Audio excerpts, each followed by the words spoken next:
Baldwin, we're all sitting here discussing now sort of part two of this, is there a double standard when it comes to covering stories like Waco and a Ferguson, for example, or a Baltimore? And so I wanted to go back to the picture.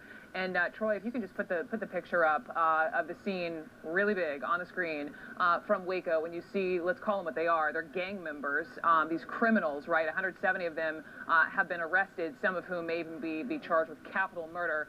That's not the picture, but we're going to get there. And you're going to see in a minute, some of these bikers standing around on their phones. And Harry, I just want to pick up with you because it's so important to hear your voice as law enforcement perspective. Listen, critics have said, juxtapose these pictures with a Baltimore or a Ferguson, where you see these bikers who are about to be arrested hanging out on their phones and police, not doing enough. That's what critics say. Yeah, but are all those people standing around on their phones the ones that were arrested? That's the question, all right? Because I'm sure there are quite a few that weren't arrested also. There were a lot of people there, all right? So I can't see as a police officer, now I would take the cell phone away from them and already have them in handcuffs, all right? So having somebody sit around there and texting, you're thinking maybe that's you're going to be arrested later, I don't see the Waco Police Department making that kind of a mistake. Okay. And this is with all due deference to my friend Harry. Again, when we talk about racial bias, we're talking about patterns. And the pattern of, okay, let's excuse away the fact that these mostly white bikers were not handcuffed, were using their cell phones. Oh, they must not have been a threat. Versus black as well as brown folks, even just walking down the streets of their hometown, minding their own business, not involved in any kind of criminal behavior whatsoever, being threatened by the police, stopped by the police, shot by the police. That's the problem. We know in surveys that white Americans overestimate the percentage of crime committed by black people. That's because we in the media and in society perpetuate these ideas that, well, when white people commit crimes, it's an aberration. But when black people to your point, somebody brought up these shooters and these mass shootings, they are white. No, you really can't compare Baltimore and Waco. My God, I know you do, but I think that's really a stretch, all right? And I think that's great talking points for you, for what you believe in, but the fact is each situation is different. Yeah. I mean, a riot in Baltimore where there's a whole community involved in something going on compared to an area that's cordoned off by the police, all right? And to be talking that, we got to have a... A lot of people agree with you. A lot of people agree with you. Compare Ferguson and Baltimore. Let's take a historical perspective and then look at racial riots in America, right? Because we do have comparable situations and that are much worse, where whole communities of black people were wiped off the map in America, that are comparable, are worse than what Ferguson were. And even then, we did not pathologize white America the way that we pathologize African Americans whenever there is a riot or any sort of disturbance like we saw in Baltimore or Ferguson. And that is the bigger problem. And then we take that pathology and we say, well, how many single fathers? And let's talk about some hard truth. I mean, how many fathers are not in the home? And how many kids born to single parents? Well, if you look at the history of rioting and racial violence in this country, it was happening, a lot of it, when two parents in the household was the norm. Right. These people were going home to wife and kids after terrorizing people in the street. Had nothing to do with whether or not the father was in the home or not. And a lot of times, in the case of lynchings, they were bringing the wife and kids out to see what they had done. The savagery so now we're going back to the 40s, and the 30s, and the 20s, and way before that. Because blind, ahistorical, 2015 now. No, blind, ahistorical beliefs are not something that I aspire to. If you want to please. justify the savagery that has existed in American history, one voice, gentlemen, please. One voice. The pathology, the pathologizing. Hang on. One voice, please. The pathologizing that Charles is talking about is realistic, and there is one way in which I'll agree with Harry, which is he's exactly right. We shouldn't compare Waco and Baltimore. In Baltimore, one young man was killed by the police, and the community, at worst, not the entire community, was hurting property, whereas in Waco, 7 people were murdered. And the nature of the response, the police response, the media response, the severity and pathologizing of the black community in Baltimore is way out of proportion with the nature of the crime. Since Harry does not want to talk about history, let's talk about the present day then. Because white people do riot too. They just do it around sports events and festivals rather than around social justice issues. Right, okay. But we don't pathologize the whole... We don't call them riots even. We don't pathologize the whole... I've seen riots where college riots were caught after a college ball game. Nobody gets shot by the police. They're called as riot. Well, maybe because they don't get shot by the police because nobody pulls a gun. Exactly. So where do we go? Where do we go? Where do we go? I think history is important. I don't know where we go with this argument. You didn't want to deal with history. I want to give you present. What's got to do History is significant. Let me give you present. Everybody has got to stop and move on from here. Forget the past. Forget what has occurred. Yeah. I don't want to forget the past. That's not even a smart thing to say. In six cities, you cannot forget the past. You cannot forget the history.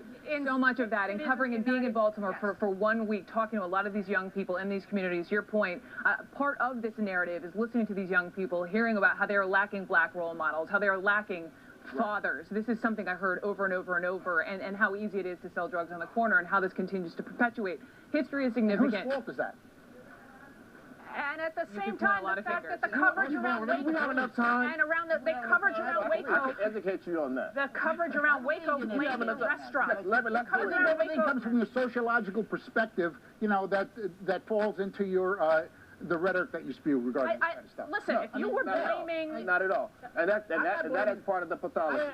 What you Let's just go said is back. part of the Hang on, pathology, right? Let's go back to your point, because you're right. Where do we go from here? Where do we go from here? We have to start, just like you see all the conflicts going on in Saudi Arabia and all these Middle Eastern countries. Okay, whatever happened 1,000 years ago, stop. All right, let's move from here. This country's about 400 years old. We're not talking about 1,000 years ago. But you know what I'm talking about. Come on, you're a smart man. You're smarter than what you sound like right now. So let me tell you something. So I think we got to go forward from here.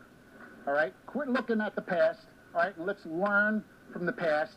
All right, but move forward and work together. Who's the working together? Everybody's got to stop pointing the finger. It's your fault. It's my fault. You did it. All right, you started the riot. I didn't start the fight. You know, Democrats have been running Baltimore for 50 years. I mean, come on. I mean, we have to stop that. We've got to move forward. I don't think I don't think anyone disagrees about moving forward. The problem is when you have a different... Well, no, the problem is when you have a different analysis of what the problem is in the present. When you have an analysis that says, oh, look, the fact that black people are talked about differently in the media, black people are talked about differently when they commit crimes, that black people are talked about differently when they don't even commit crimes. Look at how we smeared victims of police violence who are black. When you say that that's just because they deserve it, because of the culture or the community, that is part of the problem that needs to be... When you say sociological, when you say it's a sociological issue, that's a problem. When you look at places just like Ferguson, right? You talk about this idea of missing black men. I'm going to finish this point. Hang on, let him finish this point. Look at issues like Ferguson, and it's a microcosm of what's happening in America. We talk about missing black men. That is part of that is about mass incarceration, and it is disproportionately affects African American men. And when you look at, I'm sorry, can I finish, or you want to jump in and talk? Go ahead. Because I'll let you do that too. Go ahead. When you look at that mass incarceration rate, you look at the people of marriage age in Ferguson. There are 2 black women for every black man in that population. A large part of that has to do with mass incarceration. And what the Justice Department showed us was that the police were targeting African Americans in that community. And so we cannot, as a society, say, oh, well, this is just you choosing not to get married, or this is just you choosing just to have kids. No, that's not exactly what it is. That is not the whole of what it is. It is not pathological. It's not sociological only, to use your word. It is a system of oppression in this country. And when you do not recognize that it is a system of oppression in this country, then you are willfully blind. You get the final, Harry, you get the final word. That you're willfully blind, and all you do is look for excuses. Okay, that's fine. All right? And that's not insult, please, That's basically what I say. I mean, we're not going to agree on this issue at all here. We don't have to agree. We don't have to agree. That's why we had you all on. But I want you, final word, Harry Howard. I've worked the streets. I know you did for many, many years. For a very long time, okay? And I've seen what's wrong in some of these communities. All right, and I've seen politicians not even look at these communities. All the money goes somewhere else. It doesn't go into these communities, all right? So I don't know what the problem is, okay? All I know is there's a lot of crime there, and if you're in a black neighborhood or a Hispanic neighborhood or a white neighborhood, all right, people that are going to be arrested in those neighborhoods are of that color, all right? And to say, all right, that mostly blacks are being targeted by white police officers, all right, in a black neighborhood, I say the who's police committing the force. crime? I'm sorry, Here's the but police can we force. just talk about Okay, let's look at the in New crime. York? Let's In New look at York, the crime. there's been a lawsuit. There was a ruling that the New York police disproportionately and unfairly were targeting young black men for stop and frisk. So this isn't invented. This is not And invented. I don't agree with that ruling. This is I've not. read the ruling. But Listen, I mean, I was you a agree with police the facts? officer Facts are on the facts. street. That's not facts. That was Facts. her opinion, that judge's opinion. No, they presented the facts and she actually decided on the facts. And by the way, while we're I read it too. I read the Ferguson report, the same thing out there. They went out. I mentioned in that Guys, ruling. guys. I know that ruling. We're going to continue this. This is clearly, I feel your passion from feet away here. This is obviously something that we have to keep in the spotlight, part of the national conversation, agreeing to disagree. You know, history does matter, and moving forward matters a lot. And Harry Houck and Charles Blow and Sally Cohn, please send us your tweets after this huge, massive discussion. I don't think I've had a chat like this in a while, so I thank the three of you very much for that. At Brookby CNN, let me know what you think. I really appreciate all three of you for coming on and your honesty. Coming up next, details on what is